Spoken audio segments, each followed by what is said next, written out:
Right, continuing to celebrate International Women's Day this morning. Joining us in studio is singer-songwriter and Boom Baptist, Melo B Jones. A passionate musician, Melo has also successfully ventured into songwriting for other artists as well in the commercial space, blending soul and old-school hip-hop elements.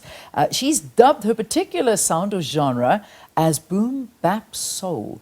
Melo B Jones' mastery of this genre has earned her collaborations with Khuli Chana, Reason and Tresor, as well as appearances on national TV shows such as The X Factor and Brothers and Sisters with Soul. She's here. She's in studio with us. Good to have you here, and nice to meet you. Thanks for having me. I'm excited to be here. So I need to get educated this morning. Boom Bap Soul. What's that all about? So Boom Bap is a kind of sort of onomatopoeia. So it's the kick and the snare of a beat that sort of originated in old school hip hop. So I take those elements and I mix it with soul music and R&B and also a bit of motswako, so it comes together in that way. Boom Bap Soul. Fantastic. So that's amazing. I mean, but it sounds, for me, from what I was hearing you when you were rehearsing, very soulful. Yes. Very soulful, but a beautiful sound. So talk to us about your journey. When did you start realizing your passion for this kind of genre? Sure. I mean, I did do music in high school. I actually did classical music in high school, which is a complete Completely different. left turn. So yes. What instruments do you play? No, I don't actually play instruments. I did voice. You did voice, yes, so classical voice is yes, where you I were did. training. Yeah. Okay, good. And then in university, I think, I discovered that, this is actually something that I really want to do full time. So I was allowed in that space, and just being in the right space with the right sort of influences and people that I got to meet, then it brought me into the music space. And yeah, I've been doing it ever since. Brilliant. And I mean, I can imagine it's wonderful to be living a passion that you so dearly love, but it can't be easy. And I think what we've been doing this morning, particularly with International Women's Day and talking about some of the challenges that women face in their respective industries, how hard has it been for you? I mean, has it mattered that you're a woman, or absolutely? I mean, it always does. Yeah. You're right.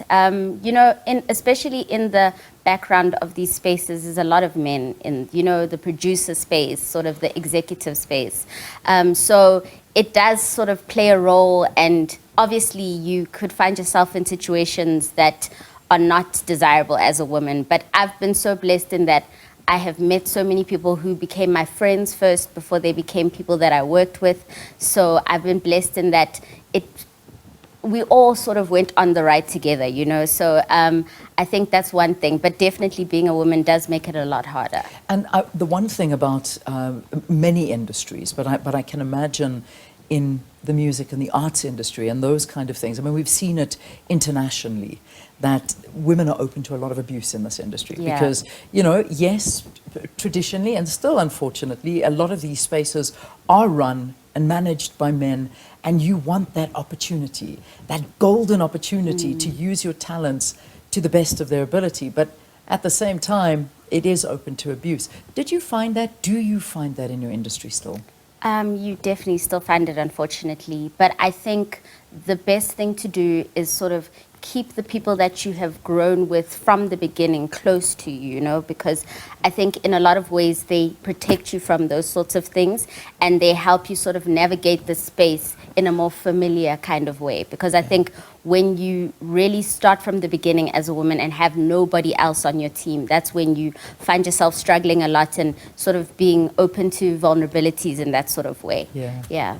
So you're not new to the industry. I mean, I suppose we're all new because we're learning every day. Absolutely. Doesn't matter how long you've been here. Sure. Such a fast evolving and changing industry. But 2017 was when you first came out with your music and your sound. Then again in 2021, here you are back in 2024. A lot of you must have changed over these years, and perhaps you want to talk to us about your evolution. Yes. So one thing I've discovered about myself is that I really do enjoy being a performing artist more than a recording artist, which is a really big revelation for me, because it sort of also makes sense, the big gaps between the releases that I've had out. But definitely I do love performing. I love engaging with audiences and finding new audiences and introducing different people to my sound who otherwise wouldn't have been exposed to it. Yeah. I like that. I really do. But we also find because of your writing, there's threads and messages that you're always pushing through into your music as well. And I find from just reading about your music and hearing one or two songs, Yeah. there seems to be this acceptance kind of feel of just accept who you are, embrace who you are. Yes. Is that something that you like to push forward in your music? Oh, absolutely. I think any artist starting out sort of emulates somebody who they really look up to. But then once you get a chance to explore all those sides of yourself, you really find your own sound. And I think that I've definitely found that.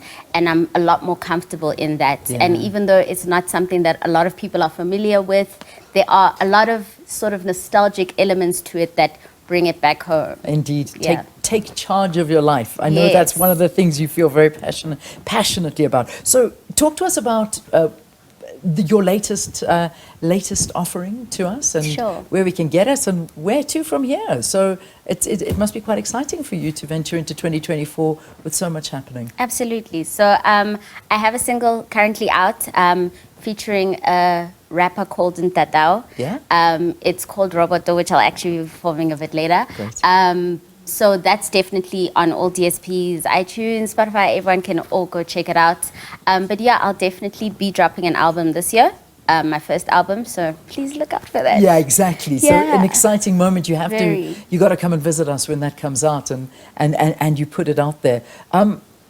In 5 years, perhaps maybe I can ask you, where do you see yourself?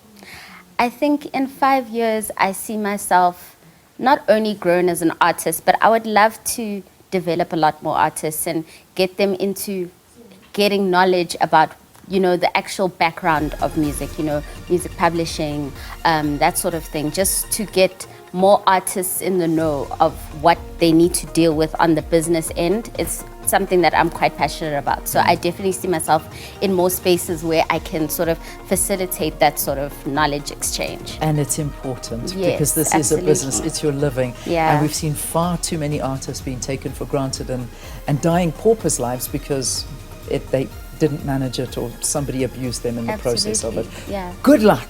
Thank you So so I'm much. happy we're giving you this platform to come and perform for us, and you never know where this may land and where you're going to be in those 5 years. But we look forward to following your journey. And thanks so much for being with us. So Melo B is going to be singing us out a bit later on. She's our songstress on this Friday morning, and we're really looking forward to hearing those beautiful sounds of hers.